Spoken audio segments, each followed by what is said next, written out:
Hello friends. अक्टूबर GSTR 3B ये बहुत important होने वाला है। वीडियो को एंड तक जरूर देखिए। अगर एक भी चीज मिस हो गई और आपने जीएसटीआर 3B फाइल कर दिया तो आपको पछताना पड़ेगा, बिकॉज अक्टूबर का जीएसटीआर बहुत इंपॉर्टेंट होने वाला है। ऐसा मैं क्यों बोल रहा हूं? ऐसा मैं बोल रहा हूं section section 16(4) of the GST act, जो ये कहता है कि भाई जो प्रीवियस ईयर की आईटीसी है, जो आप किसी भी रीजन की वजह से क्लेम नहीं कर पाए हैं, तो उसको क्लेम करने की जो लास्ट डेट होती है वो होती है 30 नवंबर। यही ये वो प्रोविजन है जिसकी वजह से मैं कह रहा हूं कि जो अक्टूबर का जो जीएसटीआर 3B है, ये कुछ लोगों के लिए बहुत इंपॉर्टेंट है। क्या क्या चीजें करनी है? जीएसटीआर 3B जो अक्टूबर वाला है ना, वो नॉर्मल जीएसटीआर 3B नहीं है। इससे पहले हमें बहुत सी एक्सरसाइज करनी है। वो सारी एक्सरसाइज करने के बाद, रिकंसिलिएशन करने के बाद फिर हमें जीएसटीआर 3B फाइल करना है, वरना हो जाएगा बहुत बड़ा नुकसान। क्या है, आइए देखते हैं। हमने ये समझ लिया कि भाई 30 नवंबर से पहले पहले हम अपनी आईटीसी क्लेम कर सकते हैं किसी भी फाइनेंशियल ईयर की। सो फॉर एग्जांपल, अगर फाइनेंशियल ईयर 23-24 है तो उसकी आईटीसी क्लेम करने की जो ड्यू डेट थी वो थी 30 नवंबर। उसी तरह जो हमारा अभी प्रीवियस फाइनेंशियल ईयर है 24-25, उसकी अगर आपकी कोई आईटीसी छूट गई है तो वो आप क्लेम कर सकते हो कब तक? 30 नवंबर 2025, सब्जेक्ट टू कंडीशन। जो कंडीशन होती है आईटीसी अवेल करने की, वो यहां पर भी एप्लीकेबल होंगी। ठीक है सर। तो ये जो ड्यू डेट है 30 नवंबर 2025, यहां तक अगर आपका कोई आईटीसी छूट गया है तो आप उसको क्लेम कर सकते हो। अच्छा सर, तो अब सिर्फ छूटी हुई आईटीसी नहीं, ये तो आप क्लेम कर ही सकते हो। दूसरा आपके पास ऑप्शन है रेक्टिफिकेशन का। पूरे साल में 1 अप्रैल 24 से लेकर 31 मार्च 25 तक जीएसटीआर 1 और 3B में आपसे जो भी गलतियां हो रखी हैं वो भी ठीक करने की ड्यू डेट 30 सितंबर है। तो अगर कोई आईटीसी आपसे गलती से आपने क्लेम कर लिया है, वो आईटीसी जो आपको क्लेम नहीं करना चाहिए था और गलती से आपने क्लेम कर लिया है, तो उसको रिवर्स करने की, रेक्टिफाई करने की जो ड्यू डेट है वो भी है 30 नवंबर। अब आप सोचो, ये दो इतने इंपॉर्टेंट काम अगर आपसे छूट जाएं और आप इस पे ध्यान ना दो और फिर कल को नोटिस आ जाएगा, तो आप रिप्लाई क्या करोगे? बिकॉज डिपार्टमेंट कहेगा कि आपके पास 30 नवंबर तक का टाइम था, बट आपने उसका जो है यूज नहीं किया। अब हम आपको नोटिस भेज रहे हैं ये मानते हुए कि आपने भाई क्या करा हुआ है, टैक्स की चोरी करी हुई है। तो इसीलिए मैं कह रहा हूं, नोटिस से बचना है, पेनाल्टी से बचना है, ठीक है, और अननेसेसरी लॉस से बचना है। तो भाई ये जो अक्टूबर का जीएसटीआर 3B है ना, ये बहुत इंपॉर्टेंट है। अब आप कहोगे सर एक बात बताइए, आप कह रहे हो 30 नवंबर, तो और आप कह रहे हो कि अक्टूबर का रिटर्न बहुत इंपॉर्टेंट है। भाई अभी तो एक रिटर्न और है ना, हम नवंबर मंथ में अक्टूबर का रिटर्न फाइल कर देंगे, उसमें हम क्लेम कर लेंगे, तो अक्टूबर का रिटर्न क्यों? फ्रेंड्स, एक स्कीम है ना, QRMP स्कीम, सुना है? जो क्वार्टरली रिटर्न फाइल करते हैं, मंथली पेमेंट करते हैं, उनके साथ होता क्या है, वो जीएसटीआर 1 और जीएसटीआर 3B वो क्वार्टरली फाइल करते हैं। तो अगर ये जो क्वार्टर अभी एंड हुआ है सितंबर का, इसका रिटर्न जाएगा अक्टूबर में। उसके बाद जो उनका अगला जीएसटीआर 3B जो फाइल करेंगे, वो कब फाइल करेंगे? वो जनवरी में फाइल करेंगे। 22 या जो लास्ट डेट होती है 24 होती है, अलग अलग स्टेट के हिसाब से, बट लास्ट 24 जनवरी। तो अगर जो QRMP स्कीम के टैक्स पेयर हैं वो अक्टूबर मंथ के 3B में रेक्टिफिकेशन नहीं करेंगे, तो उनके पास जो अगला मौका आएगा वो आएगा जनवरी में, और जनवरी तक जो ड्यू डेट है 30 नवंबर, वो जा चुकी होगी। तो अब पछताए होत क्या, जब चिड़िया चुग गई खेत। इसीलिए सितंबर मंथ का जो जीएसटीआर 3B अक्टूबर में जाएगा, QRMP स्कीम वालों के लिए लास्ट चांस है कि वो आईटीसी को रेक्टिफाई कर लें या फिर आईटीसी क्लेम कर लें अगर कोई छूट गया है तो भाई QRMP स्कीम वालों के लिए जो ड्यू डेट हो गई आईटीसी क्लेम करने की या फिर रिवर्स करने की, वो हो गई 24 अक्टूबर। कुछ स्टेट में 22 है, वो अलग अलग है, बट मैक्सिमम जो 24 अक्टूबर तक आप अपना रिटर्न फाइल कर सकते हो। तो आप 3B भी उसमें, मतलब आप आईटीसी उसमें क्लेम कर सकते हो। अब आप कहोगे सर अगर हम अपना 3B ना फाइल करें और फाइल करें नेक्स्ट मंथ, बिल्कुल आप 30 नवंबर तक बिलेटेड जीएसटीआर 3B फाइल कर सकते हो। लेकिन अब हमें पता है कि जब तक हम प्रीवियस मंथ का जीएसटी का रिटर्न फाइल नहीं करते हैं, नेक्स्ट मंथ का हमें फाइल नहीं करने देगा।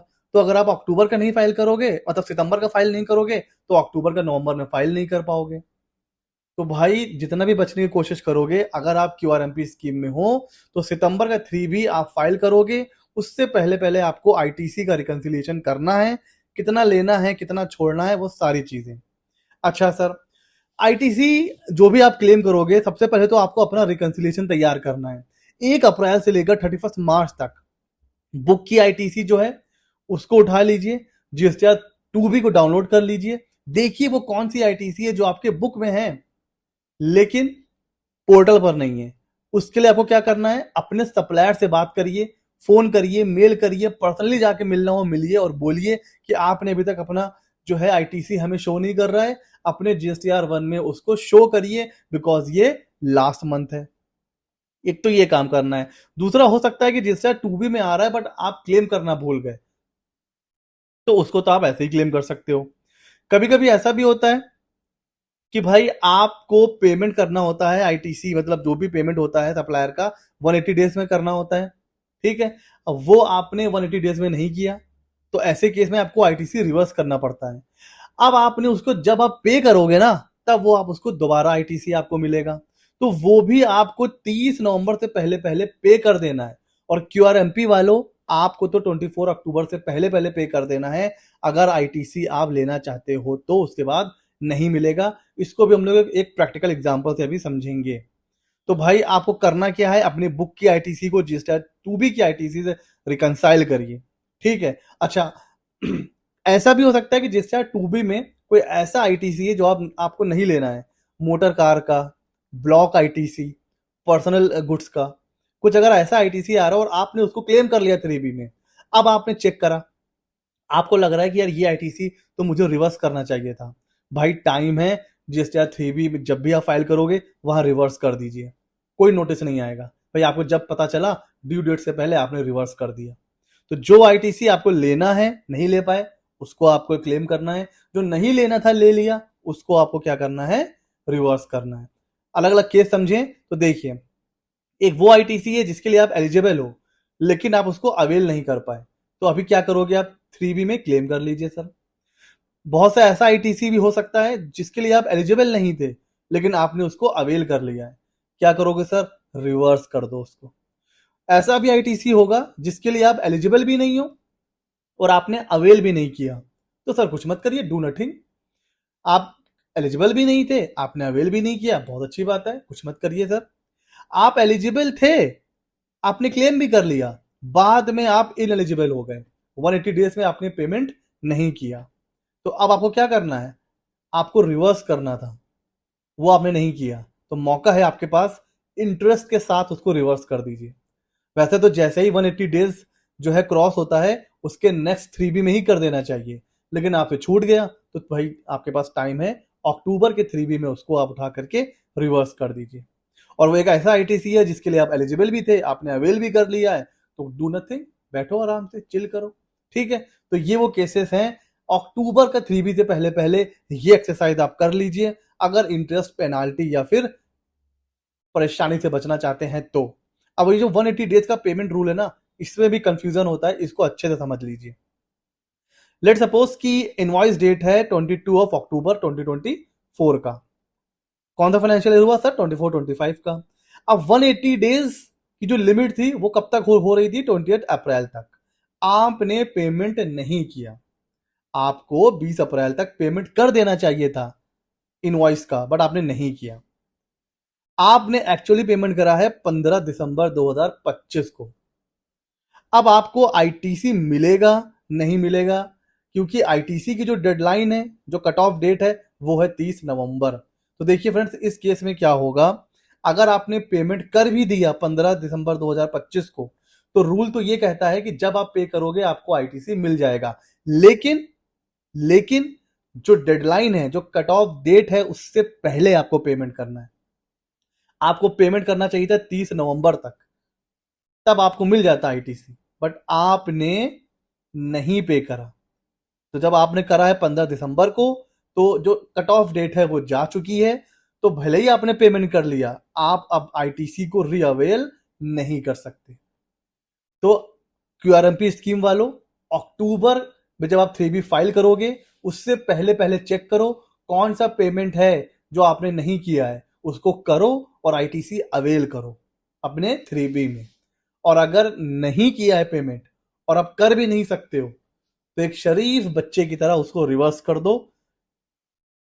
क्यों फालतू में नोटिस आएगा, वो आईटीसी भी रिवर्स करवाएगा प्लस 100% पेनाल्टी भी ठोकेगा।